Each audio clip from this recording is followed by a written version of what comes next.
Untuk usianya berapa tahun Mbak? Untuk usianya saya 25 tahun. Oke, baik.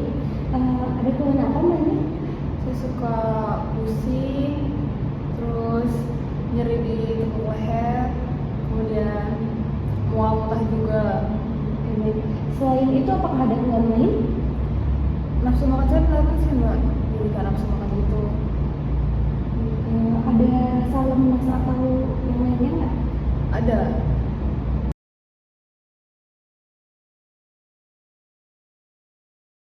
Oke, baik Mbak. Sebelumnya saya mau bertanya dulu, Mbaknya kegiatannya tuh sehari-hari tuh ngapain ya? Saya kerja di BUMN, Oh, bagian apa Mbak? bagian admin. Oh, admin. Berarti kerjanya di depan komputer ya? Iya. Kalau durasi jam kerjanya tuh berapa jam Mbak? 8 jam kira-kira. 8 jam, baik-baik. Kemudian Mbaknya tuh kalau di rumah tinggal sama siapa?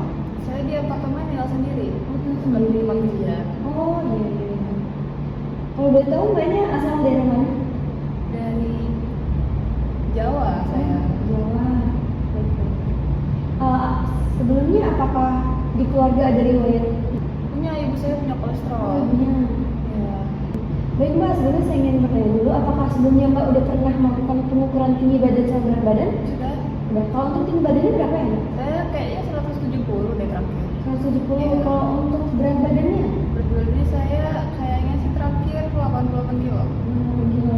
Kemudian Mbaknya pernah ngukur ini nggak? Ininya tuh diukur sama perawat? Iya pernah sih. Oh di Kalongan. Iya, benar. Pernah sih Mbak. Itu berapa Mbak? Itu kayaknya terakhir 26 cm. 26 cm. Itu terakhir ngukurnya kapan? 2 hari yang lalu. Oh, baru 2 hari yang lalu. Oke, baik. Sebelum Mbaknya kesini apakah tadi udah cek laboratorium? Sudah. Boleh saya lihat Oh hasilnya? iya.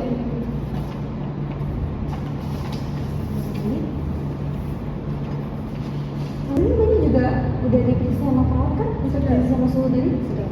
Untuk yang tekanan darah itu didapatkan hasilnya 130/90 ya Mbak. Iya. Yang mana itu abnormal Mbak, agak tinggi. Kemudian untuk denyut jantungnya itu di 105 kali per menit. Nah, itu juga abnormal Mbak. Tinggi ya Mbak ya? Iya, nggak tinggi tapi agak tinggi, sedikit tinggi. Kemudian untuk respiratory rate-nya ada di 22 kali per menit. Nah itu kan agak tinggi juga Mbak. Normal tadi Mbak juga ada rasa sesak kan? Iya. Kemudian untuk suhunya didapatkan 37 derajat Celcius, itu termasuk normal. Kemudian untuk hasil laboratoriumnya Mbak, untuk kolesterol totalnya itu ada di 250 mg per desiliter, yang mana itu termasuk abnormal Mbak, tinggi gitu. Harusnya yang normal itu di bawah 200. Kemudian HDL-nya kan Mbak didapatkan 60 mg per desiliter, yang itu termasuk normal. HDL itu merupakan lemak baik di dalam darah yang berfungsi untuk mencegah terjadinya aterosklerosis. Nah, kalau untuk LDL itu kan didapatkan hasilnya 170 mg per desiliter, yang mana itu tuh abnormal Mbak, tinggi, harusnya itu di bawah 100. Nah, LDL itu merupakan jenis lemak jahat yang menjadi penyebab terjadinya aterosklerosis. Sebelumnya saya jelaskan kembali, aterosklerosis itu merupakan penumpukan lemak yang ada di dalam darah, Mbak. Kemudian hasil triglyceride darahnya tadi kan 200 mg per desiliter, itu termasuk tinggi ya Mbak, abnormal.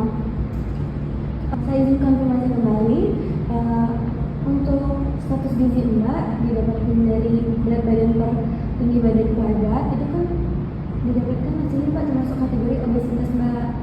Kemudian dari hasil biokimianya juga tadi kan ada beberapa yang tinggi ya Mbak. Mbak jadi diagnosis mengalami hiperkolesterolemia. Itu penyebabnya bisa karena faktor genetik Mbak. Tadi kan ibunya Mbak ada riwayat kolesterol ya Mbak. Sebelum kesini tadi Mbak udah diberikan obat belum dokter? Sudah. Kalau boleh tahu obat apa Mbak?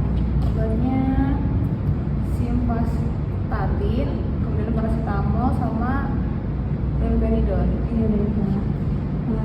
Selanjutnya saya akan melihat pola makan kebiasaan Mbak itu gimana. Sebelumnya apakah Mbak mempunyai riwayat alergi makanan gitu Mbak? Paling cuma udang aja. Oh udah jadi. Mbaknya tuh biasa suka mengonsumsi makanan yang seperti apa sih Mbak kalau boleh tahu? Saya suka yang manis-manis sama gorengan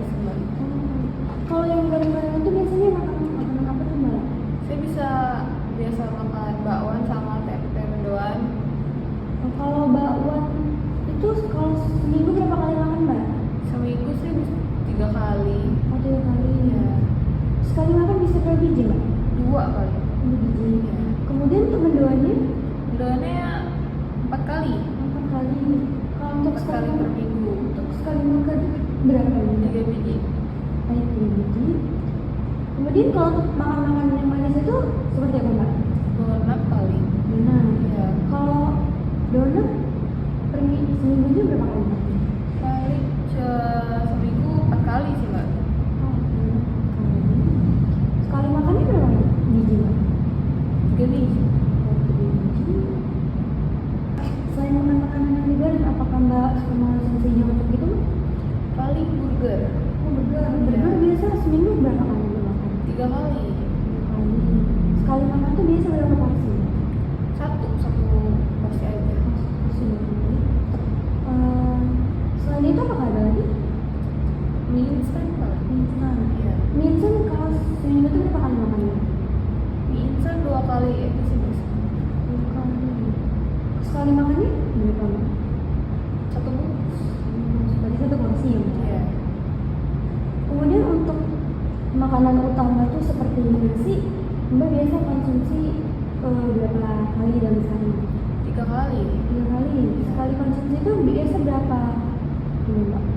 Dia berapa ya, saya 2 centong paling. 2 sendok nasi. Kemudian untuk lauk hewaninya, mbaknya tuh biasa konsumsi apa ya? Saya biasanya paling daging sama ikan. Iya. Kalau daging biasa seminggu makan berapa kali mbak? 3. 5 kali. Sekali makan berapa potong? 1 potong. Kemudian untuk ikannya? Ikannya 2 kali seminggu. 2 kali seminggu. Untuk sekali makannya berapa? 1 potong juga kembali. Selanjutnya untuk lauk hewan, untuk lauk nabatinya?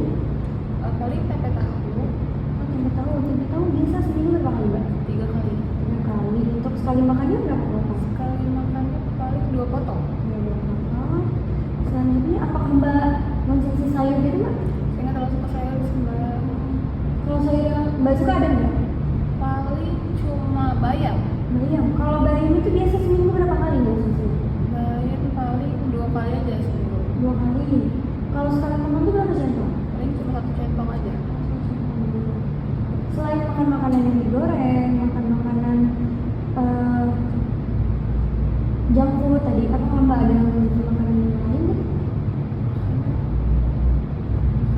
Itu aja sih mbak. Paling sisanya suka minum es teh sama cola aja. Kalau es teh biasanya konsumsinya seminggu berapa kali?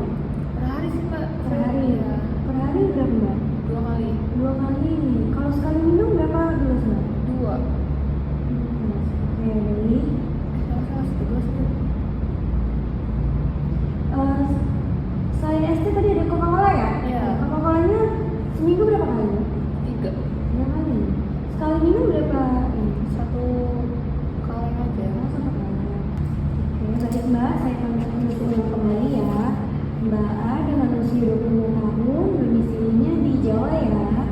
Pekerjaannya sebagai pegawai ya. Jadi dilihat dari hasil pemeriksaan tadi antropometri, biokimianya dan tanda-tanda fisiologisnya mbak itu kan maaf ya, mbak kan termasuk kategori obesitas. Terus untuk hasil pemeriksaan biokimia dan tanda-tanda fisiknya tadi tuh menunjukkan bahwa mbak tuh mengalami hiperkolesterolemia. Nah, hiperkolesterolemia itu bisa disebabkan karena faktor genetik sama pola makan yang nggak bagus mbak.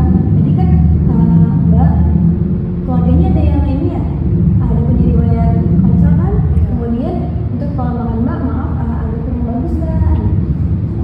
Jadi saran dari saya ini mbak, mumpung masih muda juga ya mbak, biar pola makannya dia lebih baik lagi, mbak itu harus mengurangi makan makanan yang mengandung lemak. Mengandung mbak itu contohnya yang digoreng tadi mbak, makan kecemilan yang digoreng gitu kan. Kemudian mengurangi makan makanan yang mengandung natrium tinggi kayak saus, kecap gitu mbak. Selain itu juga kakak yang ada di Indomaret itu mbak, snack-snack itu, nah itu juga mengandung natrium yang lumayan tinggi. Jadi kalau bisa dikurangi dulu.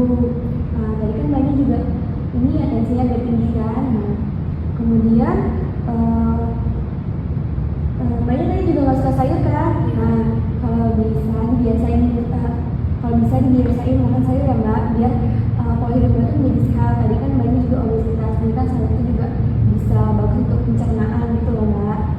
Kemudian Mbaknya kan tadi kan kerja 8 jam ya dalam sehari kan. Nah, kalau gitu disempatin Mbak untuk olahraga minimal seminggu 3 kali Mbak. Frekuensinya kira-kira berapa lama Mbak kalau olahraga? Kalau olahraga itu bisa 30 menit gitu Mbak. Nah, baik Mbak, sepertinya sesi konseling kita sudah selesai. Apakah penjelasan saya ada yang kurang jelas atau ada yang ingin ditanyakan lagi? Sudah cukup sih. Oh, sudah cukup jelas. Baik, ini untuk hasil laboratoriumnya saya balikkan kembali ya. Sesi konseling sudah selesai. Nah, terima kasih Mbak, semoga Mbaknya cepat